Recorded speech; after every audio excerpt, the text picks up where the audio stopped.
Lorsque les concours d'entrée à la fonction publique sont lancés, ils font partie des personnes qui se sentent concernées au premier chef, même s'ils ne sont pas candidats. Eux, ce sont ces vendeurs à la criée qui proposent toute une panoplie de documents pour la préparation des postulants. Le concours, il y a aide-soignante, il y a police, il y a impôt, il y a trésor, il y a douane, tout le concours de Côte d'Ivoire, chaque concours a son document. C'est la logique, c'est une matière commune à tous les concours. Qu'il soit concours direct, recrutement, professionnel, tout le monde fait ça. Voilà. Et le coût de 5 000, mais à débattre quoi.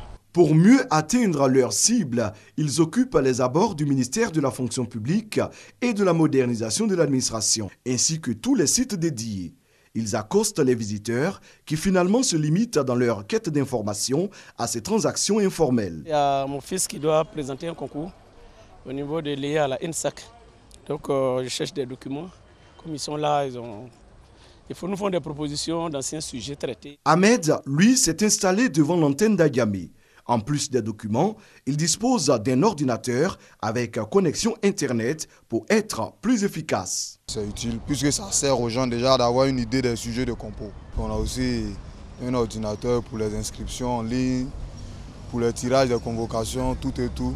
Ces brochures sont-elles fiables? Sont-elles en phase avec les recommandations du ministère? Le ministère ne reconnaît pas tous les documents à 100%, puisque si le ministère reconnaissait, on allait avoir au moins le logo de la fonction publique dessus. On fait nous-mêmes nos propres recherches, plus ceux qui sont déjà sur le net. Nous faisons aussi des mises à jour, nous faisons des corrections. On ne sait pas comment ils s'approvisionnent, mais c'est sûr, ils ont quelques documents. Bon, quelquefois on prend, si vous avez la chance, vous pouvez tomber dessus, des sujets corrigés qui peuvent marcher. Bon, si vous n'avez pas la chance aussi, bon, vous avez payé, puis vous avez payé. Au ministère, les responsables de la direction des concours sont formels. Ces pratiques ne les concernent nullement et les informations contenues dans ces ouvrages sont erronées. Il faut dire que des actions sont régulièrement menées dans ce sens en vue de les éloigner, de les chasser.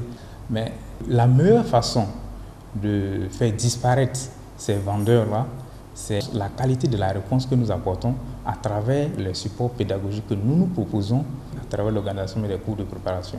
C'est cela que nous disons, nous invitons instamment les candidats à s'inscrire au cours de préparation, là où ils pourront avoir les documents indiqués pour leur préparation.